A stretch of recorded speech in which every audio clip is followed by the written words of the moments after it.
प्राकृतिक सुंदरता और असीम संभावनाओं से भरा पूर्वी भारत का राज्य झारखंड। औद्योगिक नगरी जमशेदपुर से कुछ ही दूरी पर बसा है सरायकेला खरसावां जिला के तहत आने वाला गांव समानपुर। सबर जनजाति के लोग लंबे समय से इस गांव में रह रहे हैं। झारखंड सरकार ने 8 जनजातियों को उनके आर्थिक और सामाजिक पिछड़ापन के आधार पर आदिम जनजाति के रूप में चिन्हित किया है। सबर उनमें से एक है। सबरों का इतिहास बहुत पुराना है। रामायण और महाभारत में भी इनका उल्लेख पाया जाता है। लोक कथाओं के अनुसार भगवान राम को जूठे बेर खिलाने वाली सबरी इसी जनजाति की थी। इसके अलावा ब्रिटिश साम्राज्य में इन्होंने डटकर अंग्रेज़ों का सामना किया और कभी भी इन अंग्रेज़ों के सामने इन्होंने हार नहीं मानी। इससे परेशान होकर अंग्रेज़ों ने इन्हें क्रिमिनल कास्ट के रूप में नोटिफाई किया था। रोटी, कपड़ा और मकान इस जनजाति की सबसे बड़ी समस्या है। अशिक्षा और गरीबी से परेशान ये लोग भले ही भारत के कई क्षेत्रों के मुकाबले काफी पिछड़े हैं, लेकिन एक चीज है जो इन्हें औरों से अलग करती है और वो है इनके हाथों का हुनर।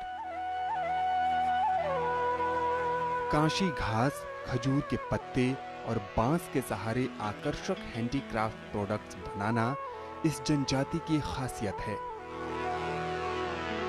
आर्थिक पिछड़ेपन और प्रशिक्षण के अभाव में सबर जनजाति के लोग अपनी प्रतिभा का फायदा नहीं उठा पा रहे थे। इनके हुनर के सहारे इस जनजाति के लोगों के जीवन को नई दिशा देने की पहल की सुचित्रा सिन्हा ने।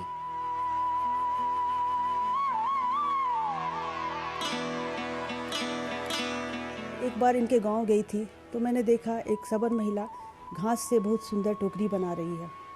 लोगों ने मुझे बताया कि यहाँ कच्चा माल जैसे घास, खजूर पत्ता और बांस बहुतायत में प्राप्त होते हैं और इनसे टोकरी बनाकर और झाड़ू बनाकर ये लोग यहाँ लोकल हाट में बहुत ही सस्ते दाम पर बेच देते हैं।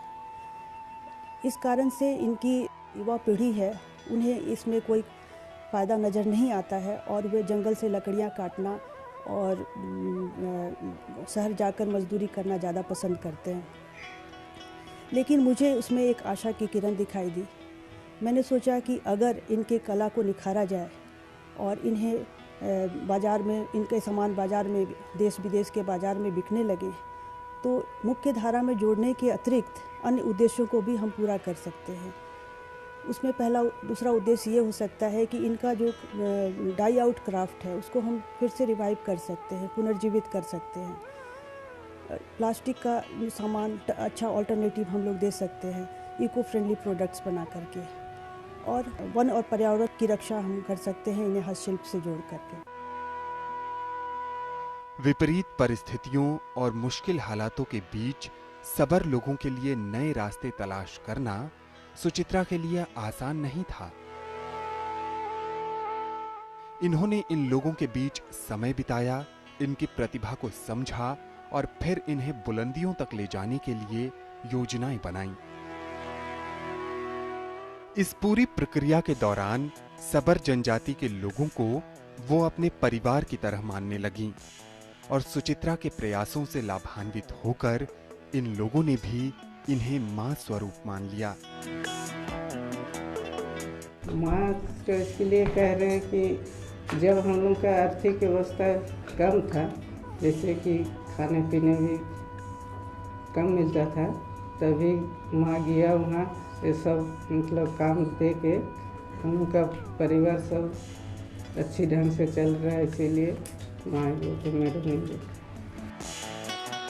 आधुनिक होते समाज में लोक कला का पक्ष कहीं न कहीं गुम होता जा रहा है। यूं तो आपने अब तक बहुत सारे हैंडीक्राफ्ट प्रोडक्ट्स देखे होंगे, लेकिन जरा इन्हें गौर से देखिए।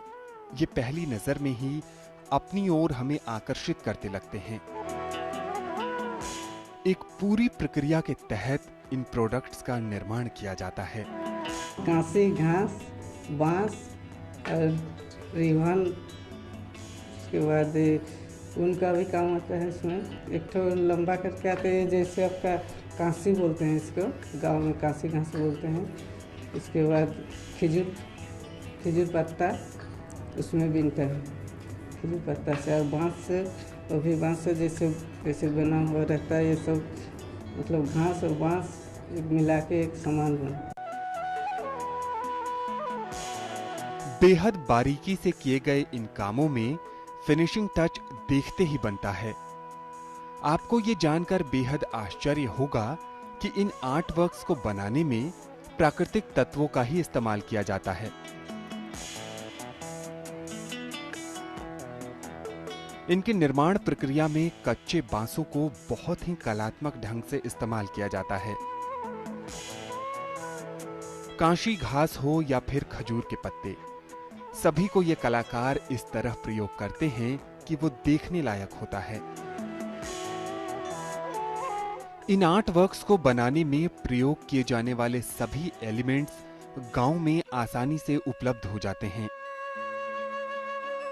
रॉ मटेरियल्स का आसानी से और लगभग मुफ्त में उपलब्ध होना सबर जनजाति के साथ साथ इस कला के लिए सबसे अच्छी बात है। इन सब के बाद भी प्रशिक्षण के अभाव में इन्हें अपने हुनर की ताकत का सही अंदाजा नहीं था। सुचित्रा ने सबसे पहले इनकी प्रतिभा को तराशने के लिए प्रशिक्षण कार्यक्रमों की शुरुआत की।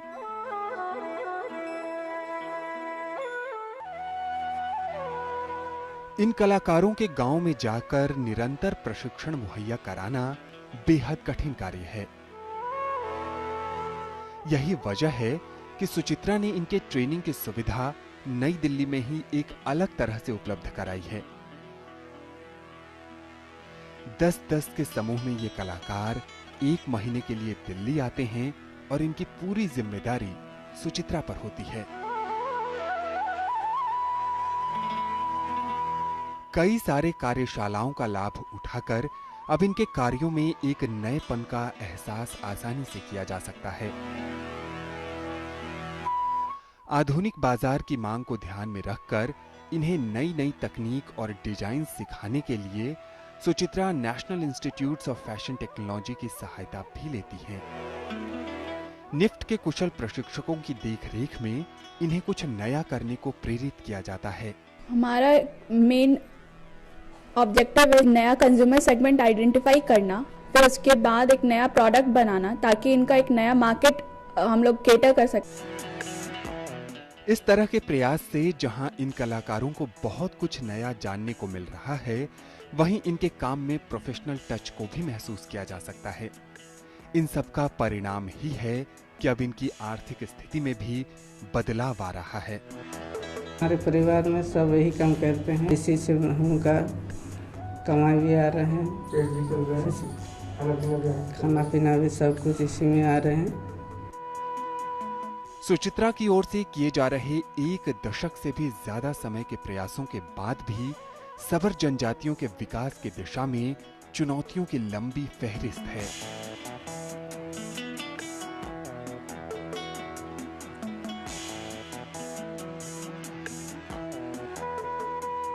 इनके पास चुनौतियां ही चुनौतियां हैं। अगली चुनौती इनके सतत बाजारीकरण की है। जब तक इनका सामान हम देश विदेश के बाजारों में बेच नहीं सकेंगे, तब तक इनकी गरीबी दूर नहीं हो सकेगी। गांव में भी इनके पास कुछ भी नहीं है। इन्हें बुनियादी सुविधाएं मुहैया कराना भी हमारे लिए एक बहुत बड़ी समस्या है, और इनके लिए क्राफ्ट सेंटर डेवलप करना जहां ये बैठ कर के काम कर सके, ये सब हमारे लिए अभी बहुत बड़ी समस्या बनी हुई है।